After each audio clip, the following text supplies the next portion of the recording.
Here's a shocker. How often have you walked into your home and went to plug something in and there was no plug there?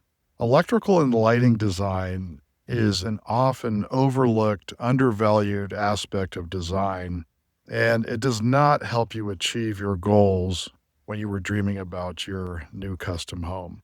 We're going to continue on with the World of Design series in the Awakened Homeowner podcast episode here. And we're going to be talking about how an electrical engineer could be used for a project. You don't necessarily have to use an electrical engineer on your project, but the larger and more complex a project is, the more you may want to consider using an electrical engineer. Otherwise, you would depend on your architectural designer to do all of your electrical, lighting, and power plans. So let's go up to the studio and talk about this in our little mini series, The Doctors of Your Home. And we're into the circulatory or nervous system, I guess we could call it, and how electrical and lighting can help protect your experience and obtain realistic quotes for your project early on so you don't have those infamous surprises and change order hell. Okay, we're back up in the studio here, still in the outdoor studio. It's August of 2025 on the shores of Lake Almanor.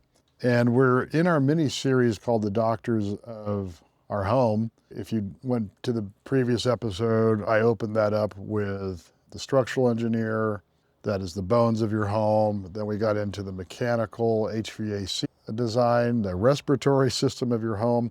And now we're going to get into the electrical design of your home, a really important aspect of a project. Yet, it's amazing how many homeowners unknowingly overlook the aspect of electrical, lighting, and power design for their project. It's not something that people immediately realize that they need to have kind of a hyper focus on it for a project unless they're prompted by their design professional, like their architect or their residential designer. And often this is what happens. And it goes back to that term I've used in the past episodes called the permit push. And what happens with electrical and lighting design on a custom home project or even a remodel project is a design professional often will just provide what is like the standard electrical and lighting design. For example, they'll place all of the receptacles just to meet the minimum code requirements. And sometimes the software applications they use actually will automatically generate a power plan, for example, where all your receptacles, where you plug in your devices, go and never revisit it.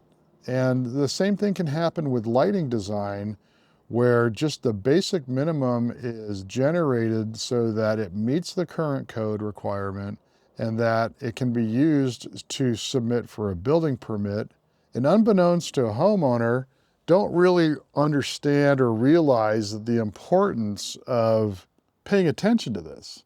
So what happens often is the plan set gets submitted for a building permit. Plans are issued to subcontractors, such as an electrician, to price out the project. And permit is issued, the project begins, and one day you walk into your project and start looking at your home that's being built or remodeled and see an electrician there just putting plugs in wherever they want, switches where they want for the lighting based on the plans that you haven't really paid attention to. So my job today is to call that to your attention, and we're going to go through a whole list of things that you need to know so that you can create an environment for your home that meets your expectations. There's that word again. I know I use that word all the time, but that's really what's happening here is we're trying to meet your expectations. So that is one of the instigators of inadequate electrical and lighting design is the permit push, just trying to get the permit cranked out so that we can just keep moving along. We're going to back up a little bit and get into just the general service to your property and if that's going to be adequate for your home. One of the things that's happening in the trends today of construction is this all-electric path. And one of the unintended consequences of this all-electric mode, meaning getting rid of the use of natural gas or propane gas is to design a home that's all electric and is not dependent on natural propane gas. But what that does is that increases the load capacity and consequently is the electrical service that is feeding the property adequate from the utility provider. This is a pretty common problem. So where new homes are often built with a 200 amp service, for example, from your utility company, I wouldn't be surprised if you were building a 3 to 4 or 5,000 square foot custom home that your electrical service may need to be 400 amps, which can trigger upgrades that your utility company has to provide. And what does that mean? That means as little as providing a new feed wire, basically, from the transformer location to your property so that there's an adequate power to feed all of your appliances and equipment that you have in your home, and as much as replacing or relocating and replacing the transformer that comes from the high voltage lines to adequately provide power to your property. It's not uncommon in urban environments and suburban environments that one transformer feeds more than one property owner. So as you can see, this can get quite complicated if you start to get into a home that's consuming a lot of power. Now, it could be that you're going with an all-electric solution for your design of your home, but not necessarily. It just could be purely the size of the home and the equipment that you want. So we're going to talk about load calculations and why that's an important thing to do very early on in the process so that you can eliminate some of these surprises. Before we do that, though, let's talk a little bit about remodel projects. Remodel projects can throw people for a loop too, because a lot of older homes have 100 amp services, which is the minimum. Some of even the real old homes have even less than that. But one thing you need to be aware of is that even if you're doing a typical interior remodel of a kitchen and a couple bathrooms, or you're expanding your home and doing a kitchen and bathrooms and doing a remodel project, it's pretty likely that you'll have to upgrade your electrical service to a 200 amp service minimum. And that is because of all of the additional draw that's going to be taking place with the new appliances. So with those additional draws that you're going to have in your new home, if your 100 amp service is not adequate, then there's a pretty good chance you have to upgrade to a 200 amp service, and that could trigger the feed from the transformer, like I mentioned earlier, new construction, or perhaps the overhead line. If you have an overhead service, it needs to be upgraded. So these are the things that have to be considered very early on. And one of the big reasons is because if you do have to upgrade your electrical service, that's an application process with the utility company. And in my experience, that can take months, several months, maybe sometimes even a year, depending on the jurisdiction that you're in. So understanding the electrical lighting design and power design early on, understanding if you're going to need to upgrade your electrical service early on, positions you best to obtain accurate prices and get your project started on time. So let's move into what we call load calculations that help you determine this. All right, so load calculations is an analysis that's done by an electrical engineer or a qualified electrical contractor. And what they do is they look at your design that your architect or your electrical engineer has done, and they look at the specific equipment that's going to be used in the home. That could be your kitchen appliances, all of your lighting, special equipment that you may desire, such as a shop environment or special heating and ventilation equipment, water heating equipment, anything that's going to be drawing power from the grid is what's analyzed by an electrical engineer or a qualified electrician. And they come up with a calculation called a load calculation. And how they work it is they add up all of the amperage that's going to be used, And it's more of a sophisticated analysis that we're not going to get into because really you don't care. What you care about is, can I have what I want? So they do an analysis and there's a discount factor. So obviously you're not going to have every single appliance turned on at the same time in a home. The likeliness of that are very low. So they have a factor and then they determine the size of the electrical service that's needed for the home. And that goes back to that 100 amp, 200 amp, 400 amp service. And that is a critical determination to understand if you then need to go back to the utility company and upgrade the service. Because you can imagine if you're thinking about purchasing a lot and you're thinking about building a large custom home, you're going to want to know what that power service is to the property to begin with, because you could be into it for tens of thousands of dollars to upgrade the electrical service from your utility provider to achieve your home. And knowing that early on for your budget clearly makes sense.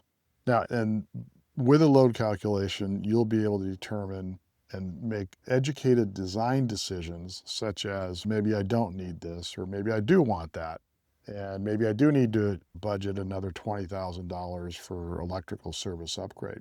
But here's a story for you. So I had a project in the Bay Area where we were doing a significant residential remodel, expansion, adding a cabana out on by the pool, adding a pool, adding all kinds of elements to the project. And we were really pushing the limits of an existing 200 amp service. And then the owner decided to upgrade the pool equipment to electric heat pump system, which draws a lot more power. And then the owner decided to have a charging station, which requires another 50 amp circuit and so on. This is all during construction, which is the worst case scenario that you could put yourself into as a homeowner, is making these decisions during construction. So what happened is the city inspector said, I don't see all this stuff on the plans, so now I need a load calculation to make sure that your electrical service would be adequate to serve all of these new additions to the project. Sure enough, we did an electrical load calculation and it wasn't adequate. What that triggered was an application process with the local utility provider. In this case, it's Pacific Gas and Electric, which was quite frankly a nightmare. And it took, gosh, I think it took a year to get it all processed and through, maybe even longer. We were able to continue on the project from a construction aspect, fortunately, but at one point we got to a point where we couldn't really do much more until we were able to upgrade the service. Further compounding it was an underground service underneath driveways and neighboring properties and streets and all kinds of things. This is an example of somewhat of a nightmare case, and I think it ended up costing the property owner another $50,000, if I remember right, by the time everything was said and done. Landscaping, ripping up brand new landscaping, putting it back in, things like that. So you can see not thinking about all of this stuff ahead of time and not planning properly is really detrimental to a project. Now, this is that old hindsight's 2020, but in this case, it's possible we could have caught some of these things. The load calculation is really important so that you can then go back and check your existing service, make sure it's adequate. So you're going to be asking your architect these questions like, what size power service do I need? If there's a question like, I'm not sure, then either you're too early in the design process or a thorough electrical lighting and power plan has not been done, and therefore load calculations haven't been done. And then, is my existing service adequate for my new design related to that? Where are the power utilities located? Is that indicated on the plan somewhere so that everybody can have a reference point of how far they're going to have to trench or draw a new line? Will the existing power company equipment service my needs? That would be the transformer and the conductors coming from the transformer, the poles if you have an overhead service. Can I actually have all the things that I want? So these are the things that come up when you start going through your requirements for a project, and you're going to need to think that, can the service actually take care of everything that I need? Does the electrical service from the utility company take care of everything that I need? A lot of people don't think about that until it's too late. And that's my job here, is to try to make you aware, awaken you to this potential problem that does come up quite frequently in projects. Okay, so now that you understand that there's some moving targets, I call them, with just the main service coming to your property, let's talk about some of the things that you're going to want to consider during the design process when the electrical and lighting and power stage comes up. And this is why we're talking about it today is, should you hire an electrical engineer for the project, or should you hire your architect to do an electrical lighting design for your project? I would say that more often than not, an architect does handle the electrical and lighting design for a project, either in-house or with somebody that works for them in-house that does that. When you get into hiring an actual electrical engineer for a project, it's usually because there is, it's a large, very large home, very sophisticated home. There's a lot of different, very specific power requirements that the homeowner has declared. They want to integrate solar, they want to integrate smart electrical panels. They have an all-electric home, electric water heating systems with heat pumps, and it can get quite complicated. But for the most part, people use their architects for the electrical, lighting, and power design. And often that can work out fine, as long as the architect is comfortable in doing that. So in the power systems, we've already talked about on your plans and understanding what service you have to work with, which will inform your design decisions on how much you want to do. For example, I had one client that had a nice 2-acre parcel that was going to design a 4,000 square foot home with a pool cabana and a separate detached garage with an office and a full-on shop with a lot of woodworking equipment in it that drew a lot of power. As we went through the design and got everything down on paper for him, we realized that service to the property is not going to be adequate. And we discovered this early on. This is prudent planning. And we actually ended up having to upgrade the power to the property to a 600 amp service, which is not very common.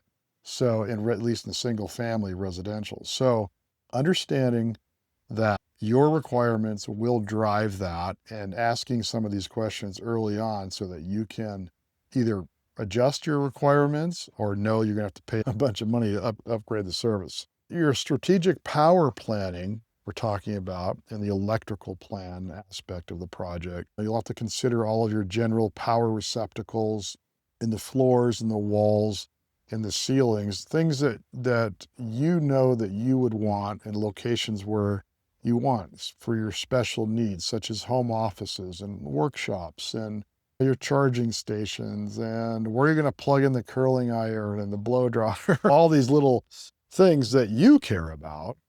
The architect's going to be placing things into the plans that are the requirements for it to meet the current code requirements, but you're going to have specific needs. So you're going to want to ask your architect or your electrical engineer if you could sit down and go through each one of the rooms to make sure that you have an outlet behind each nightstand, that you do want power in your walk-in pantry and in your closet, and very specific things like that. So you're going to want to be thinking about things just that you care about, and the rest of it's going to be infilled with everything that's required from a code requirement.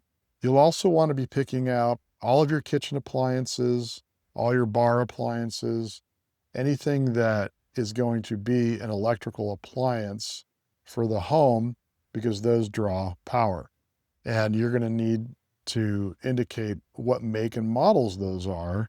So you'd be working with your interior designer or your architect, specifying all of those appliances and getting them listed out for the architect or the electrical engineer to include, so when they do the load calculations, that they are accurate.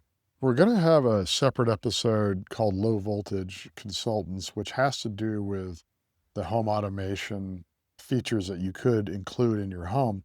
But one of the things that you're going to want to consider is if you are going to have home automation, such as lighting controls and controlling your blinds and dedicated network panels, that having those locations determined within the electrical lighting and power plan is important because all of those aspects do require power. So you'll want to be thinking about those aspects too.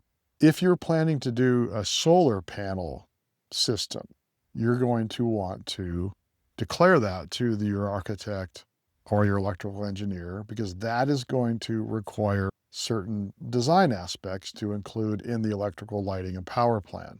So understanding that backup systems, backup generators, whether it's a natural gas or propane fired generator system, or if it's a combination of the solar and battery backup system, this is important for everyone to know early on that's what you desire because that will directly impact the electrical and power design. Another trend that's coming on right now is smart panels, smart electrical panels. So in the old days, or in today's days, you just open up your electrical panel on the outside of your home, or sometimes there are also sub panels inside your home, and you just have your standard breakers that you flick back and forth that control dedicated circuitry to your home. For example, one of those breakers in the panel will turn off your oven or your microwave or your bathroom outlets. Smart panels are the same concept, except that you're able to operate your electrical panel from your mobile phone using an application that aligns with the product that you would use. And the reason this is important now is because some of these smart panels require additional space to get all of the components into it. In some cases, they require double the space than a regular panel to get all of the components into an adequate sized panel so that you can monitor it through your phone. What's really nice about this feature is that you're able to understand where power is being consumed in your home. You'll be able to turn things on and off or regulate that or time it when it goes on and off and control a lot of your power consumption. But what you care about now is within your home automation requirements, do you want to incorporate smart panels? And declaring that with your architect and your designer is really important. So, from a power standpoint, so in the electrical design of your project, the E and MEP, mechanical, electrical, plumbing, there are certain components. In the electrical, there is the power components, right? And that's what we just talked about is everything that you know that you specifically would like to have, whether it's an appliance, a location of an outlet, or one other thing is anything that you think you might want in the future. So, for example, if you think you want to put a pool in later, or a hot tub in later, or you want to add air conditioning later because you're not putting it in now in your remodel project, or you may want to build an accessory dwelling unit in the back of your property. Anything that you can think of in the future that you would want to consider, now is the time to do it because in your building of your new home or doing a major renovation, you can design the electrical service accordingly so that when you go to do that project, you're not going to have to pay double to rip all that out, put a new panel in, upgrade the service then. So be thinking about the future of what you may want to include on your property. This is a really important one because I've done this where we've completed a project and then a couple of years later we go back and all of a sudden we're ripping out the new panel, 2-year-old panel, so that we can upgrade the service to service the new pool and spa and pool house. So I can't emphasize that enough. Okay, let's move into lighting. So we've had the power aspect of it. You've told your architect everything that you've wanted. Now we're going to move into the lighting aspect. One of the things about the lighting is this sometimes can take a special designer, depending on the level of project that you're doing, and depending on what your requirements are and how specific you are, you may want to consider just specifically a lighting designer. So if your architect is doing your E-plan, your electrical plan for the plan set, but you are really particular on your lighting and let's say you have a lot of artwork, you want to do a lot of exterior illumination and features and things like that, you may want to think about specific lighting designer. Some interior designers are qualified as lighting designers, but the higher end of the project, the more you want to consider a actual certified lighting designer for a project. So lighting design is an interesting one. And lighting design adds to the overall perception and feeling of your living space inside. So really bad lighting design can really ruin your life to a certain extent. For example, here's a dumb one. Not really a dumb one, but here's a funny one.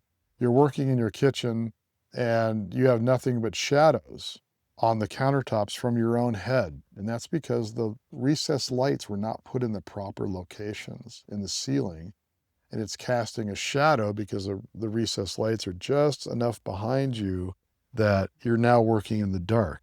That sounds comical, but it actually happens all the time. And you as a homeowner don't really know that necessarily. So a qualified lighting designer are the people that know that, and architects know that too. So this is just one example where lighting can really make your life miserable. Proper art lighting is really important as well. The spacing off the walls, the type of devices, the type of fixtures that you use.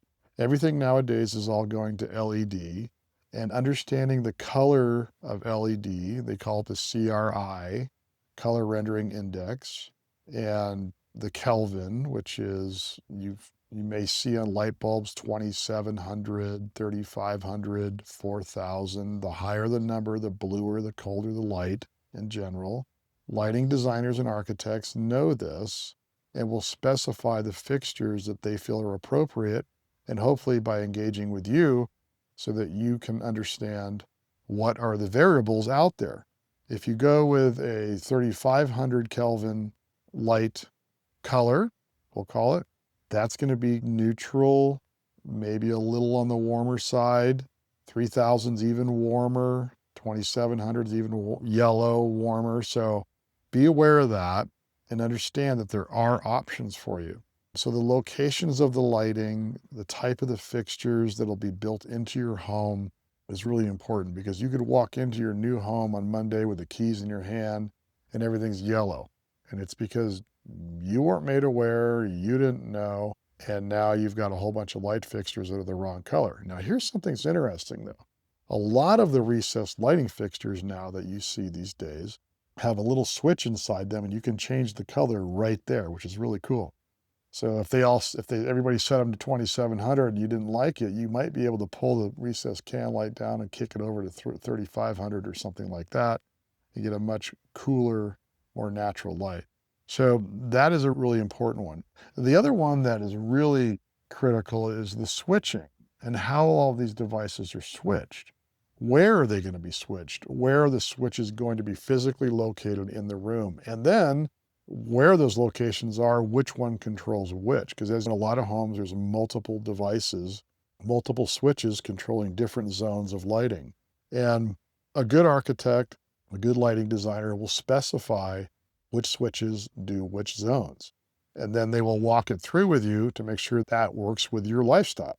There's a lot of different things to consider, and specialty lighting is another one that if you're not made aware, you may not realize what you're missing. Under cabinet lighting, it sounds simple and almost a standard nowadays, but under cabinet lighting in the kitchen is really important for your task lighting, especially when you have the shadows from the improperly placed light fixtures. Some of the cabinetry out these days will do a nice integrated LED strip already built into the cabinet, which is the cleanest look that you can get. Closet lighting. Who thinks about that? Do you just stick a fixture up in the middle of the closet and you call it good? If you're building a custom home and you're made aware of all of the integrated lighting that you can do, literally sometimes into a closet pole, you can actually have lighting shining down on your clothes. That's just one example.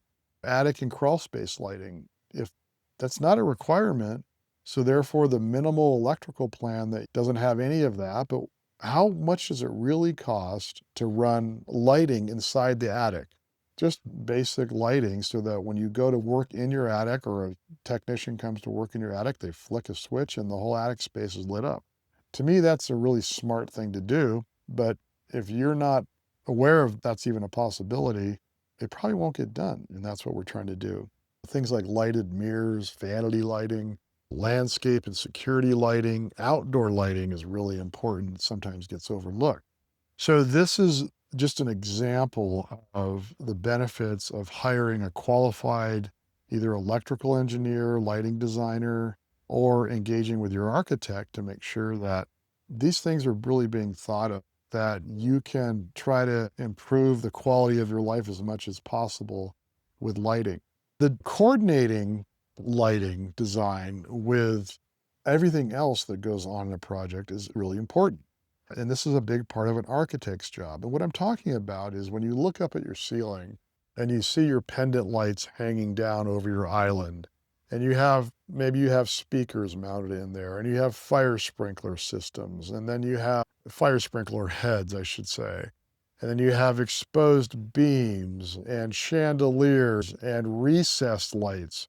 All of this stuff going on in the ceiling is a huge opportunity for ugliness, where things converge too close to one another. And I've spoken about this in previous episodes, but it's called a reflected ceiling plan. And a reflected ceiling plan shows everything that will be mounted on the ceiling and protrusions. And sometimes, in order to achieve proper lighting design and spacing of fixtures, it's important for somebody, and it's usually your architect, looking at the reflected ceiling plan and moving things around. And they're coordinating between the plumber sometimes, the electrical engineer, the mechanical HVAC design. I didn't even mention that, where ducts are coming through. The structural engineer, where beams could be, where you can't put a fixture or get through a beam with a wire. The coordination aspect of electrical and lighting design with all the other components is really important and should not be overlooked when it comes time to analyze the project. So one of the questions you can be asking your architect is, will you be coordinating all of this aspects of what's going to go on my ceiling with the electrical lighting plan? And how does that affect my lighting plan? I have to make some compromises based on everything else that's going to be in the ceiling.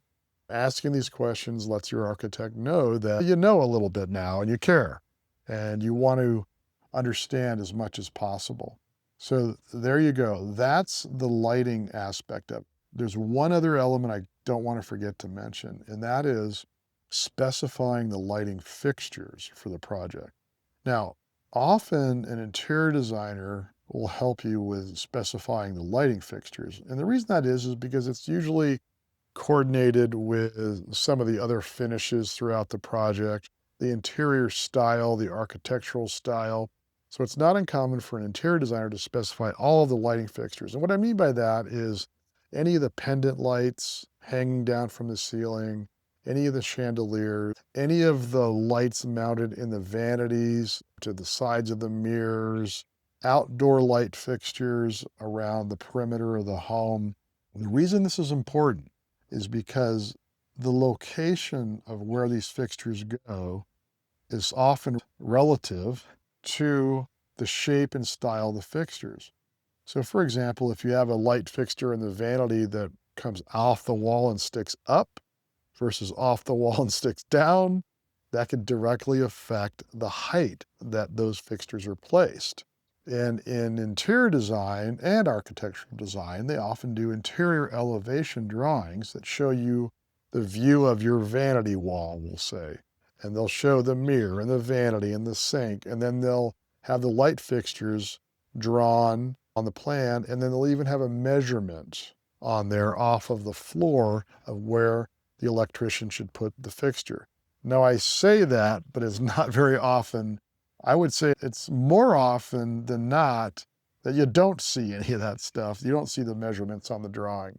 And that can cause a lot of aggravation for people because light fixtures often get placed in the wrong place. So the moral of the story there in the lighting design is have all of your lighting fixtures specified for the project so that everybody is empowered to do a really good job and doesn't have to redo things as they work their way through installing the rough electrical on the project. All right, let's talk about another one that's really important when you're in the middle of electrical lighting power design, and that is solar power. So if you're planning to integrate solar power on your new home or your remodel project, it's really important that everybody know that to begin with. And that is because it can really affect how the power design is done. It can affect the location and the size allowances for equipment and panels and the like. So if you're going to think about doing solar power integration to your home, here's a couple things that I want you to remember and to be asking your architect. Number one, is solar power mandated by my project? There's a lot of jurisdictions now that are requiring a certain amount of solar power on a roof for a project. That's the first one to figure out. And does the solar power system affect the load calculations of the project? In other words, does it reduce the load calculations for a project? Does it increase the load calculations for a project? I know it sounds counterintuitive that it increases the load power, but in my latest experience, it didn't really affect the load calculations. You would think that I'm generating a lot of solar power, I'm not going to need as much power from the grid. That's not really how it works, apparently. So asking that questions. If you are going to be considering solar power, you may want to consider a battery backup system for the project instead of a actual gas-fired generator. A lot of people do install backup generators, especially in rural areas and actually in suburban areas now too, because the power grid can be somewhat undependable in certain areas. But the point is that if you're going to be thinking about either backup generator or battery backup system, this requires design, it requires space for the battery systems, it requires future space for future expansion. Now, it's often that an electrical engineer doesn't necessarily design the solar system, the solar power system for the project. So usually what has to happen is you have to bring in, or your architect will bring in a solar consultant, and they will design the system and then directly coordinate with the electrical engineer or the architect on the project. And between those three people there, they will design the proper system, the space for the equipment that you're going to be needing. Here's one interesting one is during the architectural design, meaning designing the structure itself, if you know you're going to be doing solar, this could affect the actual design of the home. In other words, to optimize the orientation of the solar panels on top of the roof structure. So if you were to visit the solar power option way later, way after everything's been designed, you may not be optimizing your system as best it could be. So think about that if you're going to be doing a solar power system and factor that in early on in the design process. It's also interesting to know if you're going to be doing a solar power system because the structural engineer may be interested in that. Although solar panels don't usually add that much of an additional load to a building, it's still important for you to understand, especially in the snow country, if you're having solar panels up there and it's retaining even more snow than normal or whatever, that may not necessarily be the case, but the structural engineer will be interested to know if you're going to be putting solar and may do something a little bit different on the roof framing structures. Also, when you're designing a solar power system, considering where the roof penetrations go relative to the optimal planes of the solar panels. So for example, if you have a perfect roof plane that is facing south, southwest, I think is the best orientation for solar, but then you put skylights all the way across that plane, you've ruined your potential to optimize the solar power systems. It always tends to lead to compromises or at least thoughtful design so that you can have a skylight every third panel or something, if you get what I'm talking about. All right, we're working our way through this. We've talked about the E of MEP. We've talked about you thinking about it from the perspective of how you want to use your home and where you think you want special needs when it comes to the power. Talked about the lighting, and we've talked about all the intricacies there. and understanding the fixtures that you need and who's going to be working with you. Could be an electrical engineer, an architect, and maybe even an interior designer working on the project, usually orchestrated by your architect. If you're an owner builder, that you'll be playing orchestrator through all of that. But let's talk about when to hire an electrical consultant versus letting your architect do the project. Now, like I mentioned earlier, it's more often than not that an architect does the electrical and lighting design, at least at the beginning. Sometimes an interior designer can do it for you as well. But I would say your architect can handle the electrical, power, and lighting design. If it's a smaller to medium size project with standard electrical requirements, they do have experience with electrical systems, they know what they're doing. But if you start to work your way into smart home integration, all of the lighting controls, all the fancy home automation stuff, now you're starting to get outside those bounds. Now, what you can do is you can still have your architect master the whole electrical lighting plan, then you bring in a separate consultant for all the home automation. We're going to talk about that in a future episode called low voltage. So you don't necessarily have to just completely disregard the architect and hire somebody else, but you can do some coordination that. When you get into homes that are estates, we'll call them, or homes with multiple structures, main home, pools, cabanas, shops, and helicopter pads, whatever. And you're getting into more sophisticated equipment because it's all electric and it's a home over 4,000 square feet. You really may want to think about entertaining an electrical engineer as part of the MEP consultants for the project, mechanical, electrical, plumbing, and have them work with your architect and your other designers on the project, and you can cut that up in different ways. And then if you're going to be using solar integration, your architect can still coordinate all of the aspects of it, but you could bring in a solar consultant to actually work with them. And sometimes it could be three. In this last estate project I did, it was the architect, it was the electrical engineer, and it was the solar contractor that worked together on generating the electrical power and lighting plan, and the interior designer. So there were four people involved in every aspect of that, because the interior designers can see things that nobody else can see, and they understand the aesthetic on the inside probably more than anybody, really. So you have four actual people involved in a large size project, all the way down to just one person. If it's say you're building a 2,500 square foot basic home where you don't have a lot of personal requirements, your architect can just crank that out for you probably and be satisfied. You can still tell them where you want plugs and outlets and switches, so you don't have to go too crazy with it. You'll have to make that judgment call. So the questions to ask your architect: have you ever designed electrical systems for homes similar to mine? Now, the reason you want to ask that is because they may already just not do that.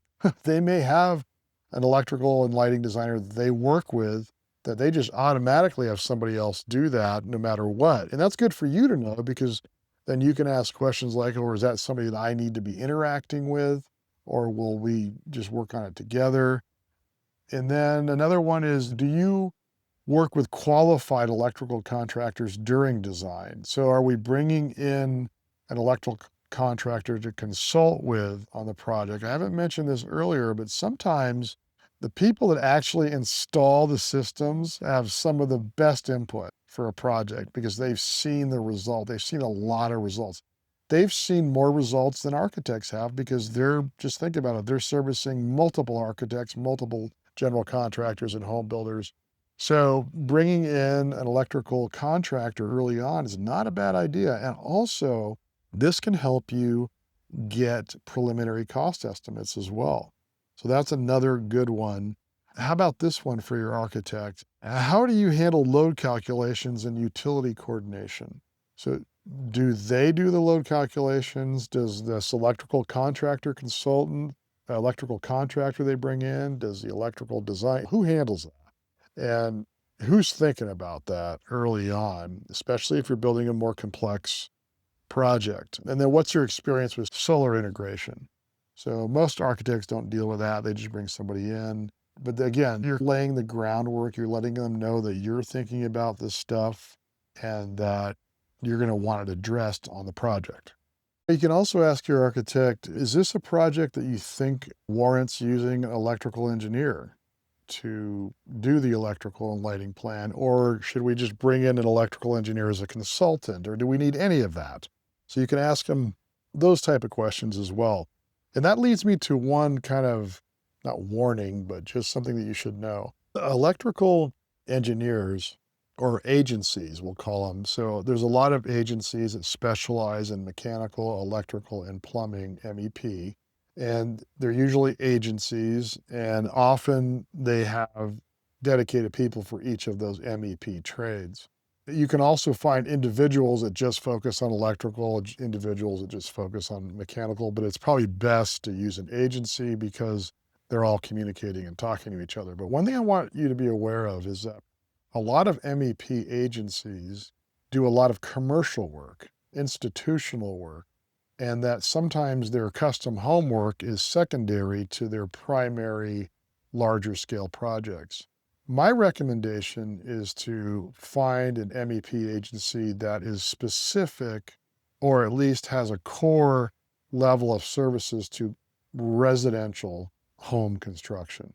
And that's because they are going to be most up to speed on all of the aspects and equipment and solutions within that world. Sometimes using commercial oriented MEP agencies, you'll get a lot of commercially solutions, which can be expensive, unnecessary, and frankly, not really suited best for residential construction. So I want to call that to your attention. So those are some of the things that you need to be aware of, the options that you have in hiring people to get your electrical, lighting, and power design done for your project. And obviously the message is here, don't ignore it. Because if you ignore the electrical and lighting design, you will pay the price in time and money later. Even if you just do a cursory review of the electrical plan, is better than nothing. So that's my suggestion with this particular episode, is to know that it should be a priority and then act accordingly. All right, here's some practical action steps based on all of this information I've just bombarded you with as you're thinking about doing your project, or maybe you're right in the middle of design. During the design phase, existing service assessment. Determine current electrical service size. What is it? Just get the baseline down. Assess the condition of existing electrical infrastructure. So understanding the service size that you have now, which you can easily do by looking at your service panel, and usually there's a little main breaker that says 200, 100, and then understanding the equipment that's servicing your property. Now that you may have to communicate with the utility company, and getting that baseline down so that you can understand what your possibilities are with your project. You get the baseline down, you'll have to revisit that once you get deep into your design. And then doing a lifestyle analysis, think about how you use power and lighting in your home. Where do you charge devices? How do you use each room? What appliances must you have? How do you entertain? And be thinking about the future. What future plans would I like to be able to do with my home as I live in it and come up with more and more ideas? Complete design before load calculation. So once you have the design down, specify all of the desired appliances and equipment, include the HVAC, lighting, and power requirements, and don't leave anything to figure out later. The idea is to get it all down on paper within your design. Now, your architect's going to be doing this for you. You're just going to be sharing what you want. Your architect or interior designer or electrical engineer, one of the three or all of the three, are going to be getting this down onto paper for you so that you can then actually do or have done load calculations to make sure that you, when you go back and revisit your electrical service and have the two meet in the middle, are you going to be able to do it? And if you can't, then do you upgrade the service or you revise your design? This is all stuff done during design, by the way, not during construction, which I think a larger percentage of people actually do. And that's when you hear people complaining all over the place. Oh, I blew my budget. I blew my budget. My electrician's charging me more and more and more and more. I bet you it's a lot of it's not the electrician's fault. I bet you it's the inadequate design, it's the inadequate service. There's all kinds of other variables that can be mitigated, and that's what we're talking about today. Early electrical conversations with your architect. Discuss electrical scope with architect in the first design meetings. Get load calculations before finalizing the plans. Understanding existing utility capacity versus new design demands. Plan for future. So I know I keep beating that to death, but plan for the future. Electric vehicles, hot tubs, workshops. Consider solar for requirements. Plan for smart home infrastructure. Coordinate with other mechanical, electrical, and plumbing systems. What that means is perhaps you're going to be doing an electric heat pump water heater system. That takes power. Perhaps you're going to be doing all electric HVAC, no gas. That takes power. Coordinating that with the plans, then the load calculations, then the electrical service puts you in a position to make informed decisions. So that is what we're talking about here.